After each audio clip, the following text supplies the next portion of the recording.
आप देख रहे हैं न्यूज हिमाचल लाइव। नमस्कार, स्वागत है आपका फटाफट खबरों में। आज का बुलेटिन आप देख रहे हैं सोनल ठाकुर के साथ। किसानों के लिए खुशखबरी, खेतों की जुताई के बिना होगी आलू की खेती। किसान आमतौर पर आलू की फसल का मेड़ व नाली बनाकर उत्पादन करते हैं। इससे पहले खेत को जोतना और आलू की फसल के तैयार करने के लिए एक लंबी प्रक्रिया रहती है, लेकिन अब आलू की खेती खेत में बिना जुताई की जाएगी। इससे जहां खर्च में कटौती आएगी तो वहीं बम्पर पैदावार के साथ साथ इसे सहेजने में भी खासी मदद मिलेगी। चौधरी सरवण कुमार कृषि विश्वविद्यालय पालमपुर के अनुसंधान केंद्र अखरोट के वैज्ञानिकों ने आलू की खेती और नए शोध करके इसमें आशातीत सफलता पाई है। गौरतलब है कि इस विधि में शून्य जुताई व धान की पराली की मल्चिंग तकनीक से मिट्टी चढ़ाने से छुटकारों के साथ साथ खरपतवार नाशी रसायन स्प्रे जैसे कि मेट्रीव्यूजिन या पैराक्वेट जैसे रसायन स्प्रे की बिल्कुल आवश्यकता नहीं रहेगी, क्योंकि धान की पराली से मल्चिंग के कारण खरपतवार नहीं उग पाते। मेड़ व नाली के तकनीक में पानी की अधिक मात्रा की जरूरत पड़ती है। जमीन की तरह से पानी वाष्पीकरण से भी उड़ता है। नई तकनीक शून्य जुताई में जमीन हर वक्त के जीवन काल में धान की पराली से ढकी रहती है। इससे पानी का वाष्पीकरण कम होता है, अतः जमीन में प्राप्त नमी रहती है। मेड़ व नाली की तकनीक में आलू फसल निकालने के लिए जमीन में खुदाई करनी पड़ती है तथा लेबर व मशीन का प्रयोग ज्यादा करना पड़ता है। राज्यपाल ने पूर्ण राज्यत्व दिवस के साथ गणतंत्र दिवस की दी शुभकामनाएं। नशे के बढ़ते प्रचलन पर जताई चिंता। हिमाचल प्रदेश आज अपना 55वां पूर्ण राज्यत्व दिवस मना रहा है। इससे पहले राज्यपाल श्री प्रताप शुक्ल ने समस्त प्रदेश वासियों को हिमाचल के पूर्ण राज्यत्व दिवस की शुभकामनाएं दी है। साथ ही 26 जनवरी को मनाए जाने वाले गणतंत्र दिवस को लेकर भी अग्रिम शुभकामनाएं प्रेषित की है। राज्यपाल ने कहा कि 26 जनवरी को गणतंत्र दिवस किसी भी अन्य त्योहार से बड़ा होता है। राज्यपाल ने कहा कि हिमाचल प्रदेश का पूर्ण राज्यत्व दिवस 25 जनवरी को बैजनाथ में मनाया जा रहा है। वर्ष 1971 से लेकर अब तक हिमाचल प्रदेश ने सभी के लिए बहुत कुछ किया है। सभी को भी प्रदेश के प्रति ये विचार करने की जरूरत है। उन्होंने कहा कि हम सभी एक और हमें अपने आसपास के वातावरण को भी स्वच्छ व शुद्ध रखना चाहिए। राज्यपाल ने नशे के बढ़ते प्रचलन को लेकर भी चिंता जाहिर की है। उन्होंने कहा कि हिमाचल प्रदेश में नशा अचानक से नहीं बढ़ा है, ये धीरे धीरे बढ़ा है। इसे खत्म करने में वक्त जरूर लग सकता है, लेकिन इसमें ज्यादा वक्त नहीं लगेगा। उन्होंने कहा कि नशे को खत्म करने के लिए लोगों के बीच अब जागरूकता आ रही है। जागरूकता तेज होने पर उन लोगों में भी दहशत आ जाएगी जो हिमाचल को नशा भूमि बनाना चाहते हैं। कुछ लोग अपने व्यक्तिगत फायदे के लिए राज्य की शांति को भंग करने का काम कर रहे हैं। राज्यपाल ने कहा कि ऐसे लोगों को हिमाचल प्रदेश से बाहर करने की आवश्यकता है। 23 पदों के लिए कैंपस इंटरव्यू 29 जनवरी को होंगे। इतनी होनी चाहिए आयु। में search corona remedies private limited Solan में हेल्पर के 20 तथा एग्जीक्यूटिव के 3 पदों पर भर्ती के लिए जिला रोजगार कार्यालय सोलन में 29 जनवरी 2025 को कैंपस इंटरव्यू आयोजित किए जाएंगे। ये जानकारी जिला रोजगार अधिकारी सोलन ने दी। उन्होंने कहा कि उपरोक्त पदों के लिए शैक्षणिक योग्यता 10वीं 12वीं बी फार्मा व आयु वर्ग 20-28 वर्ष के बीच मध्य होनी चाहिए। जिला रोजगार अधिकारी ने कहा कि इन पदों की विस्तृत जानकारी के लिए आवेदक विभागीय पोर्टल EEMIS में प्राप्त कर सकते हैं। सभी योग्य एवं इच्छुक आवेदक विभागीय पोर्टल EEMIS पर कैंडिडेट लॉगिन टैब के माध्यम से पंजीकृत करने के उपरांत अपनी रजिस्ट्रेशन प्रोफाइल पर सूचित रिक्तियों के लिए अपनी शैक्षणिक योग्यता के आधार पर आवेदन कर सकते हैं। उन्होंने कहा कि आवेदन करने के लिए प्रत्येक आवेदक का नाम रोजगार कार्यालय में पंजीकृत होना चाहिए। गर्ल्स स्कूल धर्मशाला की सभी छात्राओं को 1,000 रुपए। मुख्यमंत्री सुखविंदर सिंह सुक्खू ने शुक्रवार को बालिका दिवस के अवसर पर जिला कांगड़ा के राजकीय वरिष्ठ माध्यमिक पाठशाला धर्मशाला में छात्राओं से बातचीत की और स्कूल के सभी 351 छात्राओं को 1,000 रुपए प्रदान करने की घोषणा की। स्कूल का निरीक्षण करने के उपरांत मुख्यमंत्री ने बालिका दिवस की बधाई देते हुए कहा कि आज मैं सभी से सीखने आया हूं ताकि शिक्षा में सुधार के लिए कदम उठाए जा सके। उन्होंने कहा कि मैं भी सरकारी स्कूल में पढ़ा हूं, लेकिन अब सरकारी स्कूल में पढ़ने वाले विद्यार्थियों में आत्मविश्वास की कमी देखी जा रही है।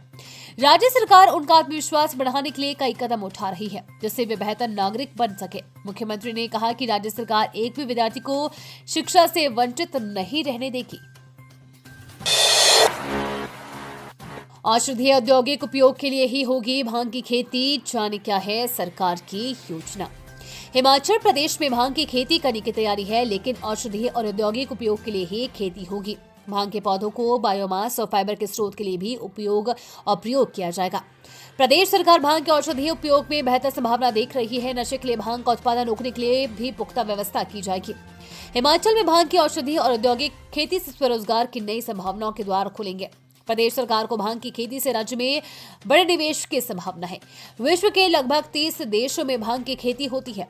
भांग के रेशे का उपयोग टेक्सटाइल, कागज, पल्प, फर्नीचर समेत अन्य उद्योगों में होता है। कोटला बेहड़ स्कूल में टीबी मुक्त अभियान के तहत निकाली जागरूकता रैली। पीएमजी राजकीय उत्कृष्ट वरिष्ठ माध्यमिक विद्यालय कोटला बेहड़ में स्कूल प्रिंसिपल नरेश कुमार धीमान की अध्यक्षता में टीबी मुक्त भारत अभियान चलाया गया। इस दौरान उप प्रधानाचार्य एवं राष्ट्रीय सेवा योजना प्रभारी आशा रानी ने बताया कि सामुदायिक स्वास्थ्य केंद्र से आए हुए फीमेल हेल्थ सुपरवाइजर नीलम ठाकुर, कम्युनिटी हेल्थ ऑफिसर कामिनी परमार ने स्वयंसेवियों के सहित 231 विद्यार्थियों को जागरूक किया। इस अवसर पर आशा वर्कर प्रीति ने स्वयंसेवियों को शपथ दिलाई। साथ ही कार्यक्रम के दौरान रैली का भी आयोजन किया गया। इस दौरान कार्यक्रम में कई गणमान्य लोग शामिल रहे। जाना उसके बर्तन भी लाके कर देते हैं पहले ना, पर इसमें अब जो एक प्रोग्राम सरकार ने चलाया है, पहले तो ऐसे ही बोल रहे थे कि 2025 तक ये खत्म होना चाहिए। टीबी का जो भी है ना, ट्यूबरकुलोसिस ना, जो एक बीमारी है, जैसे कैसे होती है बीमारी, कैसे पता चलता है, क्योंकि हमें पता नहीं चलता। जैसे किसी को भी घर में एक हफ्ते से ज्यादा खांसी हो रही है ना, तो वो ऐसे ही दवाई थोड़ी बहुत ही ऐसे प्राइवेट से डॉक्टर के पास चला जाता है। टीबी का उन्मूलन करने और अपने राज्य के लोगों के बीच टीबी के प्रति जागरूकता बढ़ाने की दिशा में कार्य करने की अपनी वचनबद्धता को दोहराती हूँ। मैं टीबी से प्रभावित लोगों और परिवारों को उत्तम स्वास्थ्य सेवाएं मिले इसके लिए प्रतिबद्ध हूँ। मैं यह भी सुनिश्चित करूँगी कि वे लोग फिर से स्वास्थ्य और सम्मानित जीवन जी सकें। मैं सत्यनिष्ठा से प्रण लेती हूँ कि टीबी के उपचार को और भी सुलभ कराने के लिए अपने राज्य के सरकारी संस्थानों, जनप्रतिनिधियों और सभी हितधारकों के साथ मिलकर काम करूंगी। मैं टीबी मुक्त भारत अभियान को सफल बनाने में सहयोग करूंगी। जो मेरे राज्य को टीबी मुक्त बनाएगा, मैं भारत को टीबी मुक्त बनाने के सपन को साकार करने में अपना पूर्ण योगदान करूंगी। जय हिंद।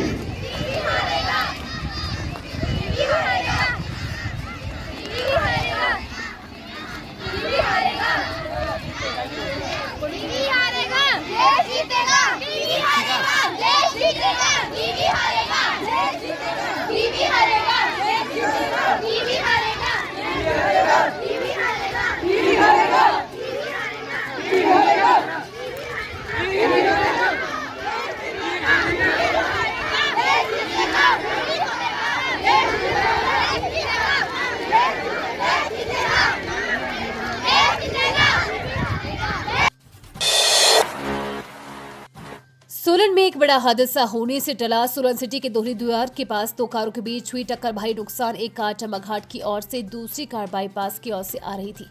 गनीमत ये रही कि बड़ा हादसा नहीं हुआ है। हालांकि गाड़ियों का भारी नुकसान हुआ है। पुलिस से मौके पर पहुंच चुकी है, गाड़ियों का पता लगा रही है।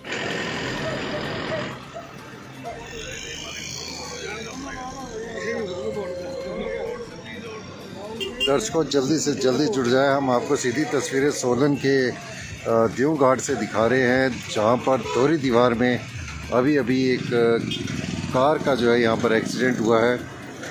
क्या कारण रहा ये तो जांच का विषय है, लेकिन आपको बता दें कि यहाँ पे कार का जो काफ़ी नुकसान पहुँचा है, उसका फेंडर यहाँ पर टूटा हुआ है। सोलन का दोहरी दीवार का चौक है, जो यहाँ पर आप सीधा देख पा रहे हैं कि सोलन की तरफ से जो है ये रोड आ रहा है, और वहीं अगर बात की जाए बिल्कुल चौक पर जो है यहाँ पर ये हादसा हुआ है, क्या कारण रहा ये जांच का विषय है।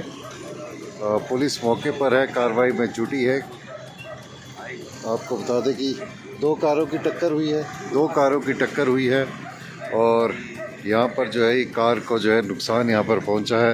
हम दूसरी कार को न्यूज हिमाचल लाइव का ये फटाफट बुलेटिन आपको कैसा लगा हमारे कमेंट बॉक्स में कमेंट करके जरूर बताएं। साथ ही पेज को फॉलो और सब्सक्राइब करना बिल्कुल ना भूलें। धन्यवाद।